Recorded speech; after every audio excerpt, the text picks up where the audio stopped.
In his house at Rylea, dead Cthulhu waits, dreaming.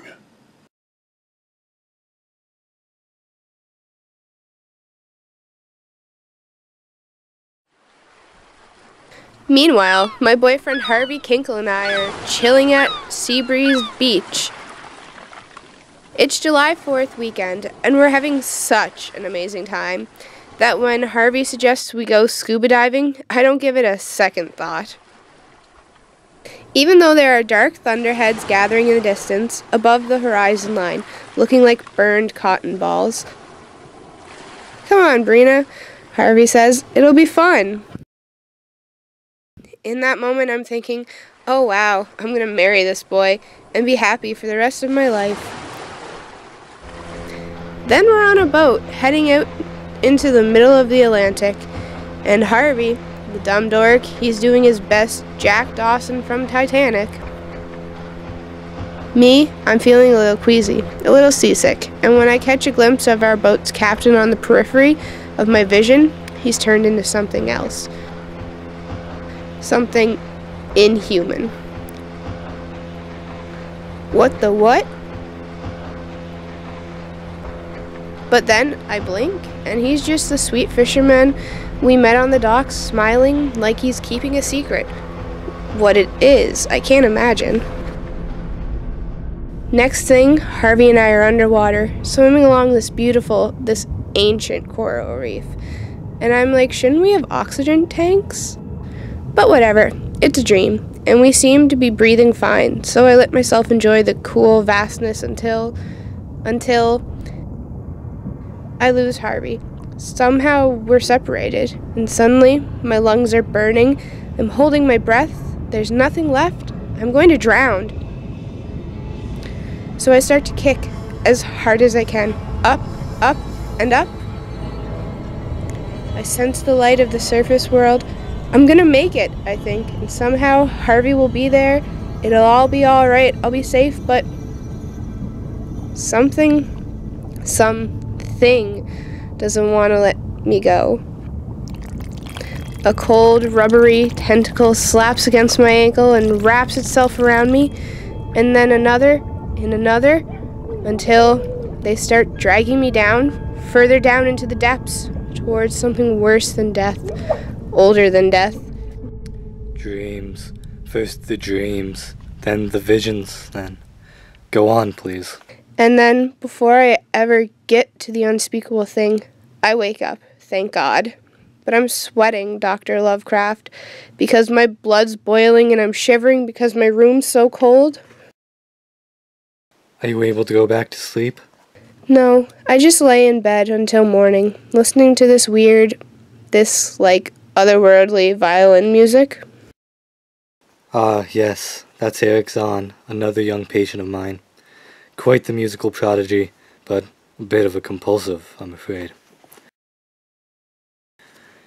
If you'd like, I can move you to another room, Sabrina.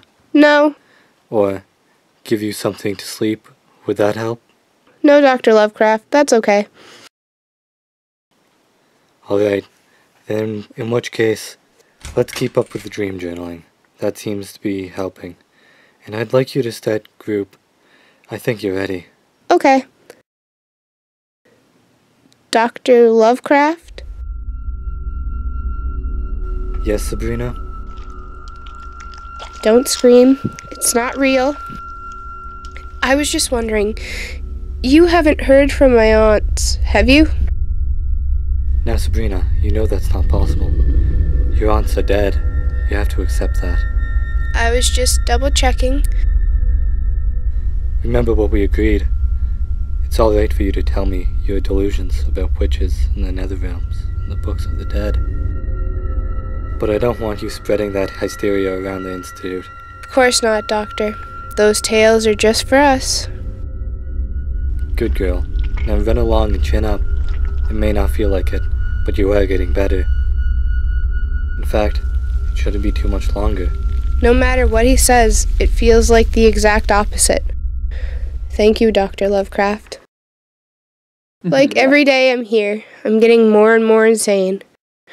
Hi, my name is Sabrina Sawyer, Sabrina Sawyer. This is my first time in group. Welcome, Sabrina. I'm Dr. Mackin. I work with Dr. Lovecraft. Do you want to tell us a little bit about how you got here to the Institute? Sure. I would, but I'm still figuring it out myself. Oh, great. Another basket case who's been brainwashed by Lovecraft. In what universe, Eric, is that a helpful comment? If you don't have anything positive to say, perhaps we can get back to... My name's Sabrina Spellman, but everyone keeps telling me it's Sawyer. Sabrina Sawyer. When I was 16, my aunt dropped the bombshell that I was a witch, that I come from a family of witches.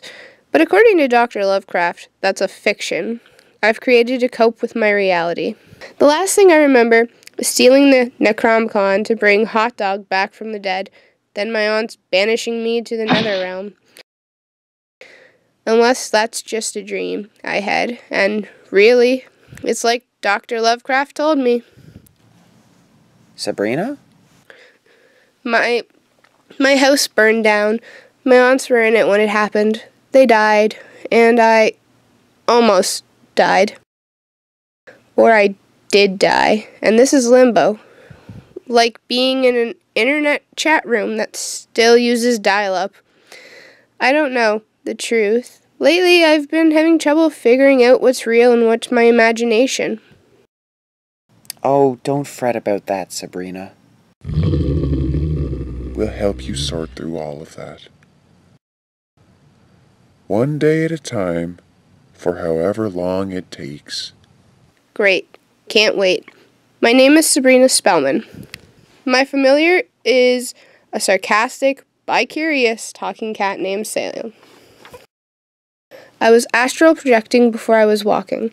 While other kids were playing Connect 4 and Monopoly, I was playing Connect the Dead and Black Magic Jack. I could fly through the air without a broom, but now, come on, light as a feather. I can't even make myself levitate. Not even 3 measly inches. Pathetic. What is going on with me? He's testing you. All of us. Who is? Hi. Lovecraft. He's trying to figure out which one of us is the strongest. Not just our powers, but our, sanity. You're Eric, right? I hear your violin at night. Sorry about that. I'd stop if I could, but my music is the only thing that keeps them from coming through.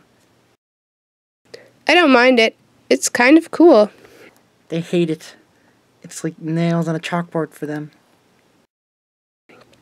This boy sounds like I feel paranoid. I'm about to ask him what he means when we're interrupted by... Eric, dude! Come on, man. They're waiting for us.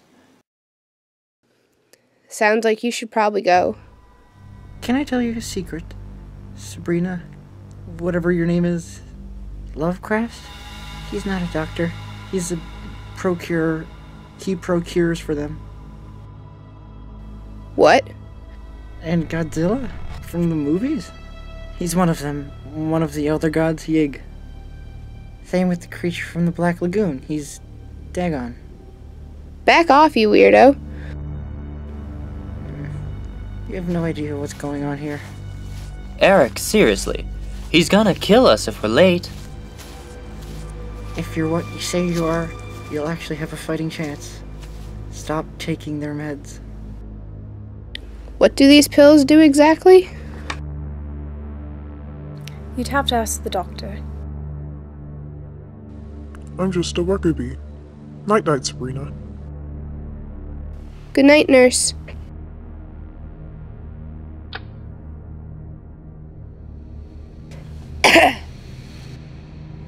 Sleight of hand magic. Easy peasy. No more pills. That's number 1. Get my mojo back. Literally. That's number... Sabrina, you did it. You saved him. You saved Hot Dog. Juggy? I can't thank you enough, Brina. And neither can they. Who?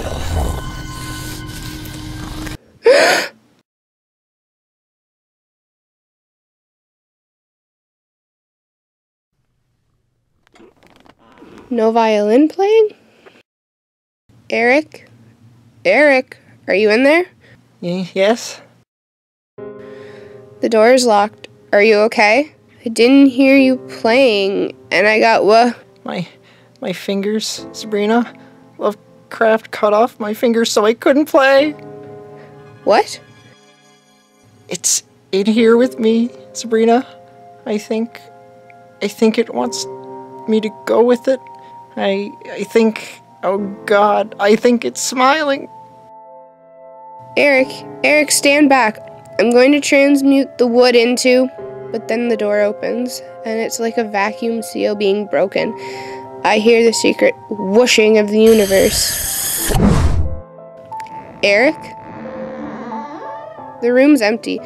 The window, which should be locked, is cracked open, as if to let something in. And propped up in one of the room's corners, blood or ink or something pooling around it. Of course we understand why you'd be upset. Upset? Eric said you'd cut off his fingers. He was a deeply disturbed boy, Sabrina, beyond even our help. He tried to take his own life last night. That's why we transferred him to a facility more tailored to his specific needs. Without his violin, that doesn't make sense. Nothing here makes sense. I heard him. He was terrified. Are you certain you weren't dreaming? Imagining whatever it was you believe you heard? I grew up in a strange house, Doctor. So, fair warning, if you're trying to trick me, I know a few tricks myself. Undeniable, isn't she? I'm concerned, Howard. Even though it's just till sundown. Is it wise, letting her run around willy-nilly, whipping the natives up into a frenzy? You, Picasso, if you know what happened to your friend Eric, you need to tell me everything right the hell now. She's doing exactly what she's meant to, Arthur. This was all foretold. Her story, its ending. It's already been written. Well, my name's Richie. Richard, actually. Pickman. And yeah, I could tell you what I know. But maybe it's better to show you in my studio. They're the beasts in the caves, the things on the doorstep, the colors out of space, the haunters in the dark, the lords of Carcosa. You painted all of these? That's my gift. That's why Lovecraft chose me. I paint. Eric played the violin. What's your special skill? You must have one, else you wouldn't be here. Spellcasting used to be, at least. What do these monsters have to do with Eric? They took him last night, and they're gods, not monsters, old gods, like pre-Bible gods.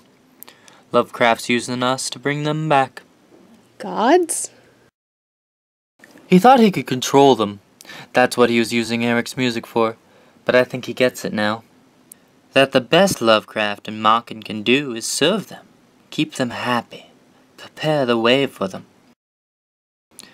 These portraits will hang in the church Lovecraft's building for them. Machen says I can be the Michelangelo, that if I make myself useful for them. Wait, back up. What church? Okay, so maybe it's more like a temple. This is what the other patients do all day? Hammer away at some crazy...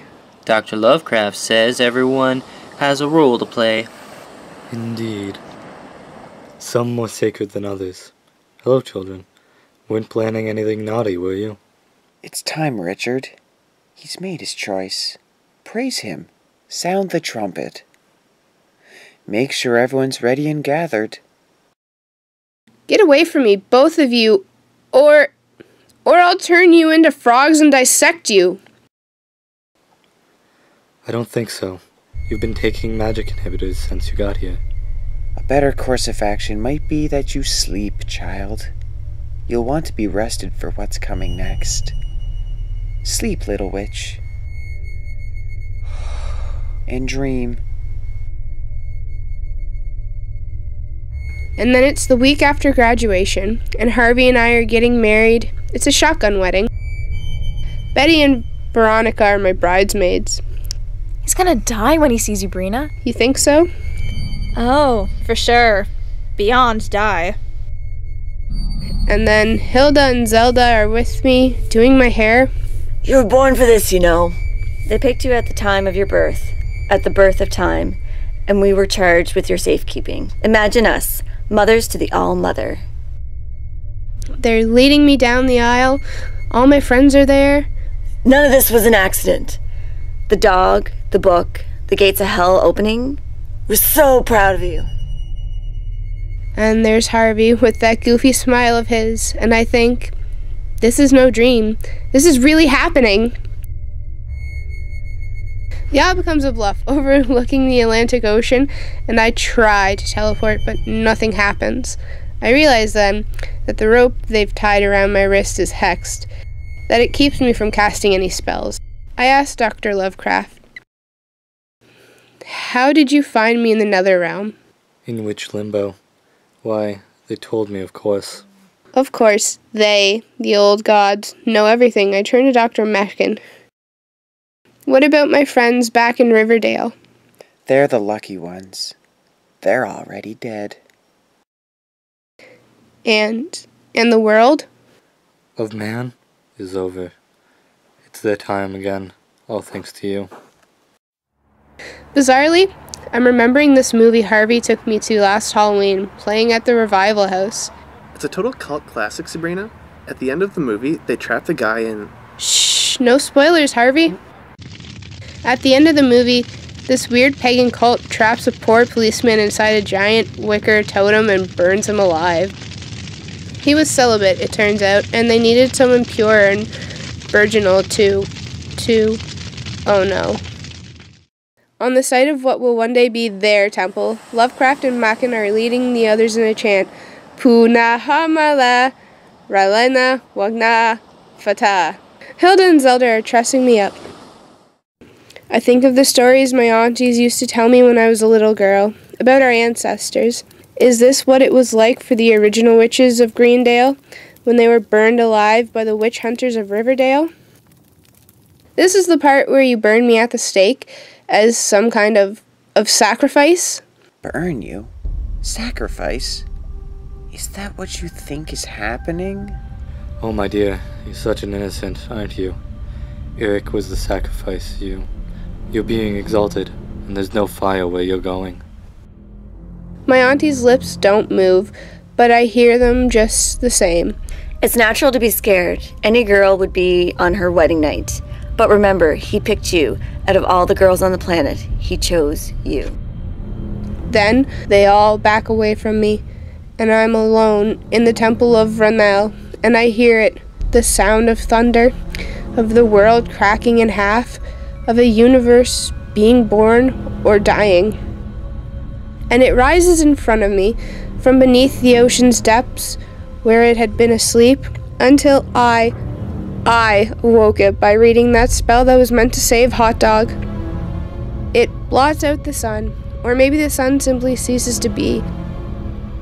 And in the forever darkness, I hear Dr. Lovecraft, on the edge of reality, saying, All hail Sabrina Spellman, Queen of Carcosa. Bride of Cthulhu. I'm like a butterfly in front of a mountain. I'm crying, but it doesn't care. I think of Harvey. I think of his goofy smile from that last dream I had, when I said to myself, oh wow, I'm gonna marry this boy and be happy for the rest of my life. And the stars were red again. And what an age-old cult had failed to do by design, a young witch had done by accident. After vigintillions of years, great Cthulhu was loose again, and ravening for delight.